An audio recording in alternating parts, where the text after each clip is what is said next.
Alright, so this is just going to be a general check-in, so it's not going to be as polished as some of my my other videos. Speaking of which, just to update everybody, I did file a report. I never spoke to a policeman. Like I said, nobody came out. I was directed to filing my report online. I filed my report online. And I had a physical report, and really the only purpose of that report is to be able to take it to insurance, which was also, and this is entirely my fault. This is entirely my fault. I deserve it. I do not have comprehensive coverage. I do not have full coverage. I have liability, which was the minimum that's required to,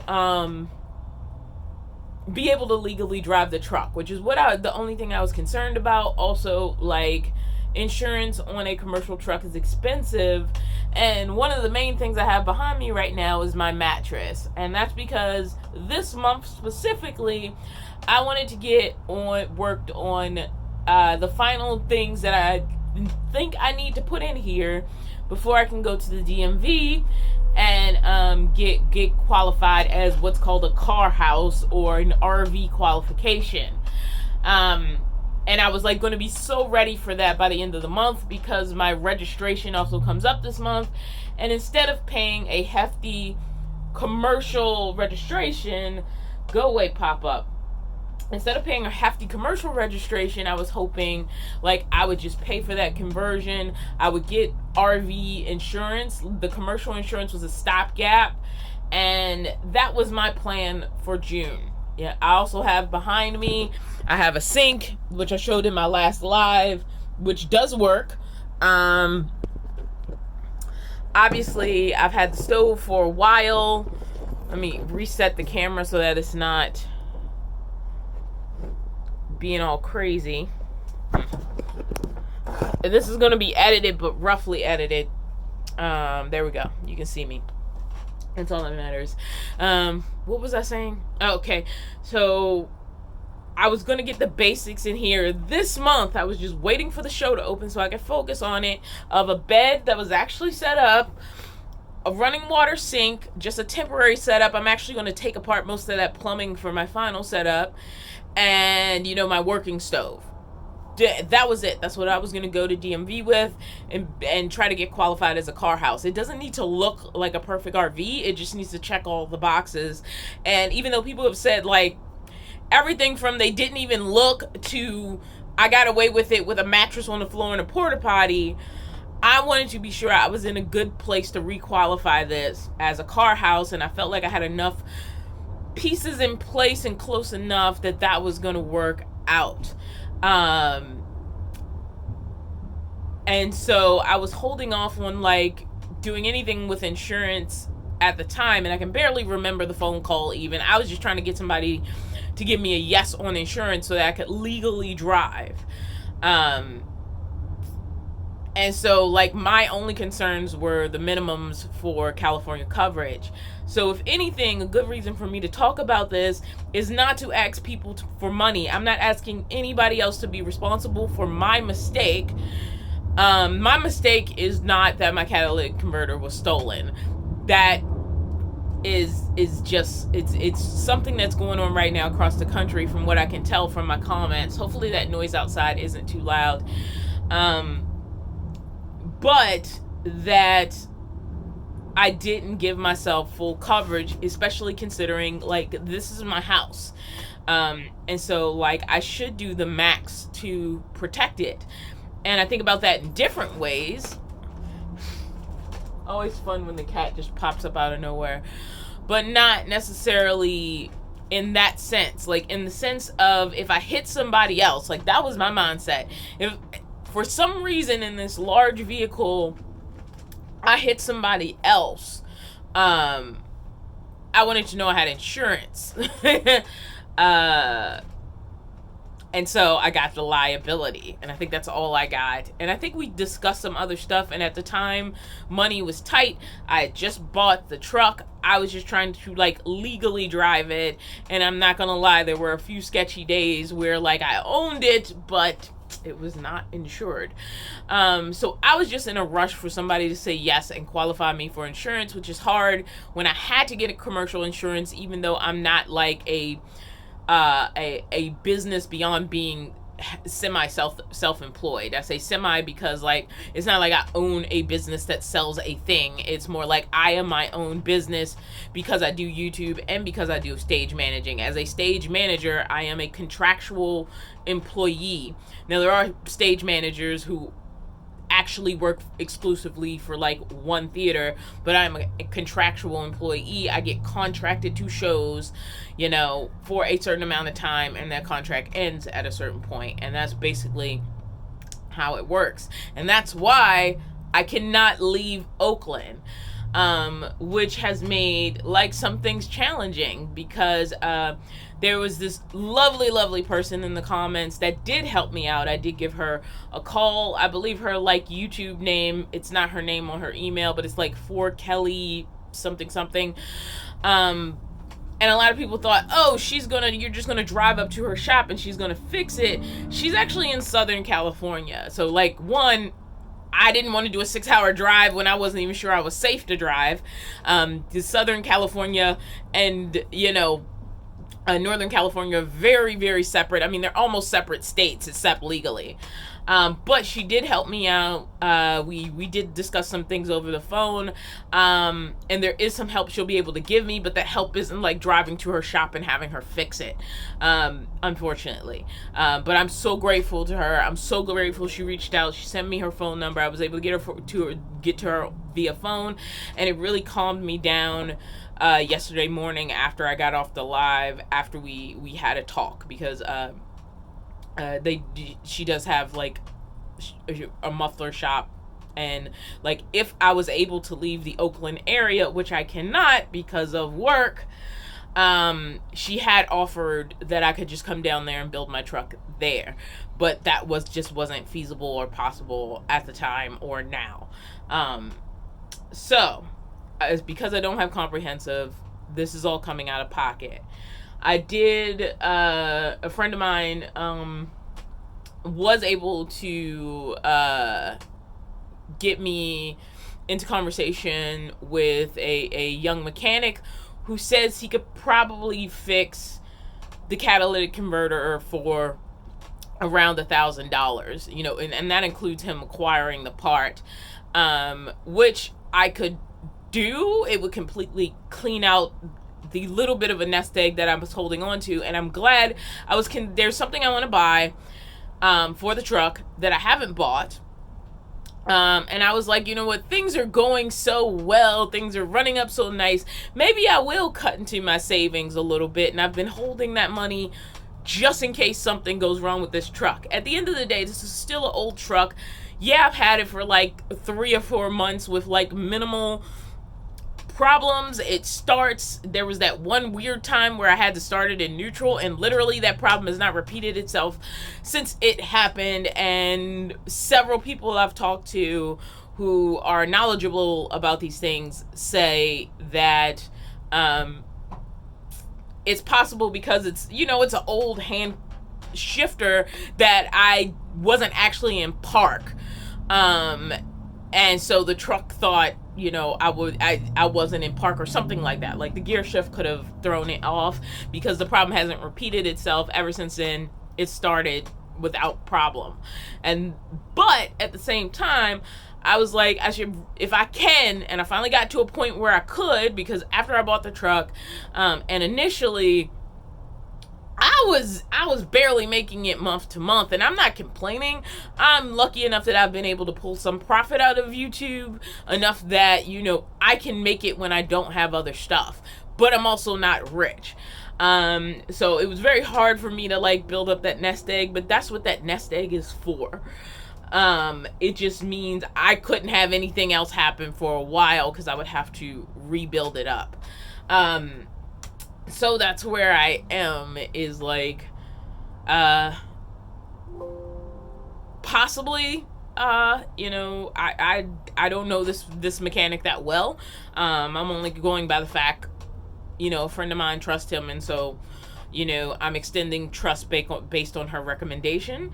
In the meantime, I did get under the truck yesterday and put in a piece of flexible exhaust pipe and connected the two areas. I would like to resolve it as soon as I can, but I'm getting to the point where I'm comfortable in it's not a safety precaution right at this second. So I can take some time to sort of figure this out and try to get my ducks in a row and try to lessen the impact as much as possible. I know one of the major things I want to make sure I have in the future is comprehensive coverage. I have had it in the past and it's been useless because something broke, but it would cost less than the deductible to fix it. So I was really paying on something that I never saw the benefit of in the past, I would like to say. Because like I think like the most situation where it came into play was busted glass, and I always ended up coming out of pocket because my deductible was higher than the damage, but also calculated over time and the amount of time I actually used it. It was sucking more money than it was being beneficial, and so I got to the point of being dismissive of it, but being dismissive of it and not self-insuring at the same time. And that's sort of the other side of it, is if you're going to skip that step, you definitely need to make sure you have the money to cover a decent vehicle expense.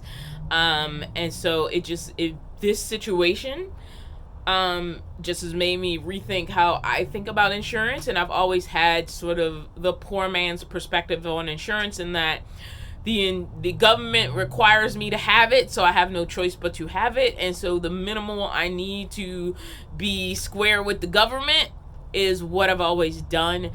And I don't know that's the smartest thing to do. In fact, I especially as I am really trying to have a tiny home in this box truck. It's not just, my camper van that,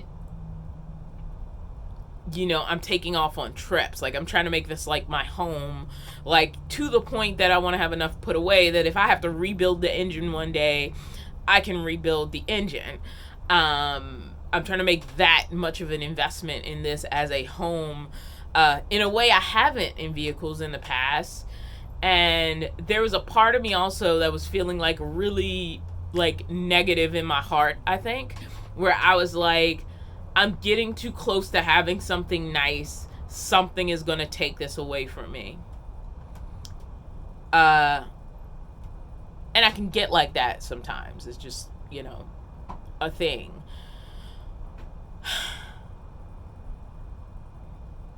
It also doesn't help that I'm not really good at like talking on the phone. Like, I panic about the idea of phone calls. And I missed the agent's call yesterday, and that's just because I missed it after I submitted my claim.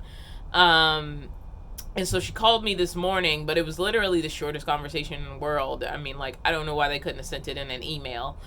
And that's also what makes it hard. Like, I'm really okay at interacting with people when people are like right in front of me, but I'm also really bad at keeping up communications if I'm not. And a lot of my friendships have lasted. It's been like, we're both like that, or like it's sort of just an accepted personality quirk. So if like I'm just caught up and if we don't chat for months, it's fine. As soon as I drop a line, we sort of have an easy bridge to like reconnecting and stuff.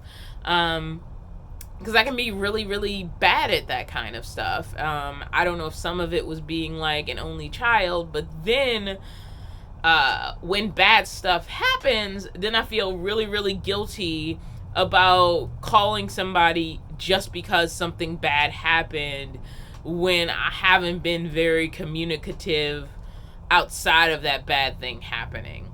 Just because, like, I honestly don't know what people talk about, and maybe, like, I don't know, like, a lot of times I just don't know what people talk about casually. I don't really understand it. And so I have a hard time with it. Like, I don't know. Like, it's just not something I'm good at. Like, talking casually. Yes, there's like, I have this really weird quirk in my brain where I, like, approach most conversations with intention. I don't know. I'm weird. I'm weird, I guess. I was listening, there's this YouTuber called Beatrice Caruso, and her channel started kind of with her weight loss journey, but, like, as she talks more and more about, like, her quirks and her difficulties of, like, making friends as an adult, it's like I relate to, like, so much of that in her personality, because I'm like, I'm the same way. Like, I really struggle with adult relationships because I, like, unless we've, like, connected in this organic way. Like, for example, I'm working a show with people I consider either close acquaintances or friends, but more than likely, once we're not connected via this show, the chances of me randomly reaching out just to is very small. And that's also because whenever I think about calling somebody, I go through all these steps in my head. It's not like I'm just going to pick up and casually call them. It's like, well, what if they're busy? Because, like, I've been called while I'm busy. I don't want to be the reason that I'm... And it goes back to the same, like, discussion I was having about if I'm going to call a mechanic, I want to have, like, a laser sharp idea of what I'm coming into the conversation with. And I'm not saying this is good. I'm saying this is something I struggle with. And so in my head, before I've actually had a conversation with anyone, be it a mechanic or like a friend I've lost touch with, that I'm like, hey, it'd be great to, like, reach out and see what's up, I go through this this thing in my head. Like, I could not be a person, I think, in a long distance relationship unless that person also was, like, the same as me. Because, like, I'd be like, well, I don't want to just disturb them, especially, like, if we're in a different time zone. It's like, I don't want to disturb them in the middle of the night. I don't want to, like, randomly call at the wrong time when maybe they're doing something else. And the truth is, like, they're not going to answer. You can leave messages. People will call you back. But what I've loved about texting, and I used to get mad at the kids for this, is, like, you can text first about calling. And I've lived in a world where that option didn't exist. But now I feel really weird about not texting before calling. So I don't know. That's really off subject. And so some of what I guess some people took it as negative was me trying to find the logic in what I was doing and why I was doing it. I am a chronic overthinker. I fear people meeting me in person because I feel like they'll be disappointed with the person they meet. Like, they think I'm a certain person, and then, like, I'm not that person. And so, yeah, I just carry a lot of fears. And also, I'm going to wrap this video up soon because at this point I'm rambling. Maybe I'll just upload this as is. I don't know. But I didn't drive until I didn't get my license until I was 33, and I didn't try to get my license until sort of my mid to late 20s. I also didn't get my first kiss till I was 27, I want to say. I think that's how old I was. It was late 20s. I was at a point where I thought maybe it was just never going to happen. But anyways, back to weird little me. Basically, I didn't really have a reason to care about driving, and I had a lot of anxiety about controlling a car. Because to me, a car was something that could kill someone, like, if mishandled. And that was the only thing I focused on in my brain, not the convenience of driving, of being able to control my own A to B. And public transportation within Baltimore City, where I lived at the time, and where I was working, and where I was going to school, was good enough that I didn't have to drive. Like, it didn't really impact a lot. And just because it's expensive to live on your own, like into my young to mid 20s, like even while I was in college the first time, I went to college twice, and when I went back to college the second time, because I was like, I don't want to work in fast food forever, I lived with my mom, and I didn't even just live under her roof. Like, I was helping pay the bills. Like, my job also was helping her. So my living at home at that point, rest in peace, Mom, was helping her. Like, she needed cost of living. She needed that balance to the expenses. So I was not in a position where it was like, I need a car. And so there was nothing to push me out of my fear. So I ended up getting a job that was highly inconvenient. It took about 3 hours to get there. And then when I went back to college the second time, that was the time I actually went right through and graduated. And it was interesting because I had a lot of I've always had some level of social anxiety. And the transition from high school, it was really bad. And going into college, and this is self-diagnosed because, like, I was never taken to a therapist for it. And somewhat from, like, counselors in school. But one of the big reasons I did not finish college the first time was social anxiety related issues, which is funny because I have zero performance anxiety. Like, if you put me on a stage and tell me to do, like, announcements and you give me a speech, there's a job to do, which is saying that speech. I have no social anxiety. You can put me on a stage and I'm fine. You put me in a party and tell me to mingle, I will crash, burn, and hide. So it's a weird thing. Like, I have no performance anxiety. I don't want to be an actor, mostly because that requires memorization and I'm terrible at that. But anyway, as far as, like, performance anxiety, I don't have any. And there are actually a lot of actors who are very antisocial but don't mind getting on stage and performing, and that's because you're not yourself. Like, even if I'm presenting something as myself, like, I've done readings of stories I've written, you're not really yourself. You're this other on stage. And so I don't really have performance anxiety. And nobody's like, there's not this pressure, I don't think, the same as when you're in a crowd.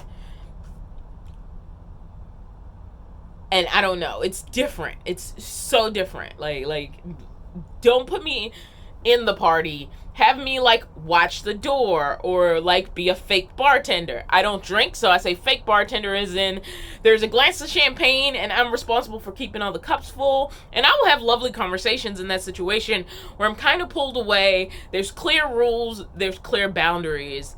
But getting back to driving, so I had a lot of anxiety about driving and the idea of being in control of a motor vehicle. And I got over that because I got a job where it was completely difficult to get to. And then at one point, I was also going to college and working this job. So I was getting up at 2 a.m. to get to work because it was an airport job. I got there super early.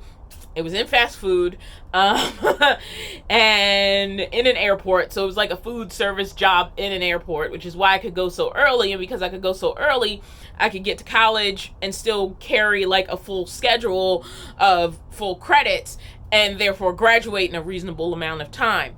So in my mid to late 20s, I was balancing that, and I was no longer living at home. And transportation was just, like, hours added to my day. And so I decided I needed a car. You know, it was just more practical for me to learn how to drive. And I was scared as heck. There was some definite crying behind the wheel out of fear more than once. But eventually I did get to a point where I was semi-comfortable. But the thing when you're an adult is you're trusting other adults. I'm saying that backwards.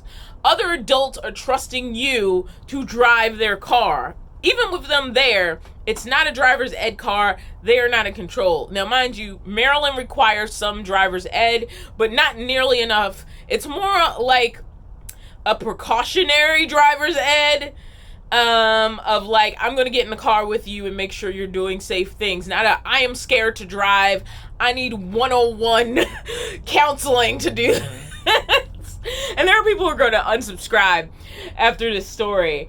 So like I said, I had crippling fear of driving, but I finally decided to do it. And after a while, I did get kind of comfortable with most things. Even after I got my license, fast forwarding into the future, I was afraid to go on highways for about a year after, and I was required to a couple of times. And both times I left the highway with such crippling fear, I was afraid to get near a highway for like a year after I got my license. Like, I just avoided it like the plague. I would literally, because by that time we had GPS, but it was usually like an actual physical GPS, not your phone, where I would put in avoid highways, even if that took me longer, just so I didn't have to deal with the highways, the highway speeds, and the changing lanes. And interesting that I became a person who wanted to travel, but I always wanted to travel. I just always saw myself on like planes and like staying in hotels. The idea of like nomad life wouldn't come into play until further down the line. A nomad life where you're living in a vehicle, because I have owned a Class C before, but again, that's future Dawn from the Dawn we're talking about, who's just learning how to drive.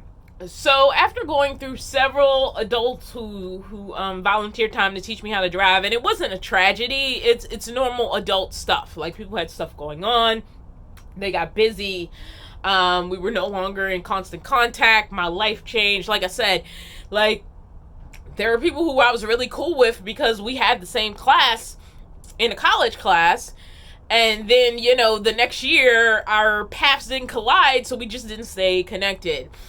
And adult life, you know, it came and went, with people falling in and out of my life as far as like actually, you know, helping with the process of learning how to drive. And finally it worked out. Actually, one of my college friends, she forced me to make a bunch of U-turns. And eventually I'll get to that video. Like, I have like videos from last summer that I want to do as sort of flashback videos. Where she forced me to do a bunch of U-turns, which was actually good. And she was a good friend of mine. And it was actually her car that I used finally to pass the driver's license test and get my driver's license. I took the driver's license test 3 times in Maryland. Between the first and second time, I think I like lost my learner's permit. It just timed out and I didn't renew it because I didn't have anybody to teach me how to drive. And so I ended up getting another one. It was a whole long thing. I had a bunch of permits. And I took the driver's test 3 times, and there was no grand tragedy. I couldn't parallel park the first time. The second time I parallel parked, and I was so excited I drove through a stop sign. This was in a course. It was not on the regular street, and I was just so excited when I pulled out, and I knew mentally I was in a course, and like the finish line was over there, and I just forgot about that last stop. And they were like, pull over, and I was like, why? What'd I do? I parked. And he's like, did you see that stop sign? And that was the end of that one. And then the third time I went back, and this time it was with my college roommate friend's car. That was the time that I passed. I was 33 years old at that point, and I was about to graduate college. So that's the story of how I got my license. And it's interesting to me, I've gone from that crippling anxiety about driving like a regular car to now being an owner of and comfortably driving a box truck. And in fact, I live in a vehicle. So that's an interesting trajectory. So it's like, sometimes I just need the space to work through things, I guess I want to say. And so it did feel somewhat victorious that I was able to create a Band-Aid situation, even though I was the idiot who didn't have comprehensive coverage, and therefore I'm going to have to come out of pocket to pay for a replacement catalytic converter eventually. But I'm also looking into like preventative methods to try to stop it from happening again, because the last thing I want to do is come out of pocket for a catalytic converter and then have somebody saw that one off. I think once I put my 4th box back in, I put 4 utility boxes, underbody storage boxes on my box truck, and one of them got damaged. I pulled it out. Ironically, that is the one that was sitting right in front of the catalytic converter and gives you like super clear access under there. So I think putting that storage box back will block off that area a little bit better, and between the curb and the box, it just makes the clearance a little harder to get to, which makes it less of a fast target. If you really wanted to, you still could go probably under the back and get to it, but also like I'm researching cages that people have put around their catalytic converters and other methods of preventing this re-happening if I get it reinstalled. So that's sort of where I am right now.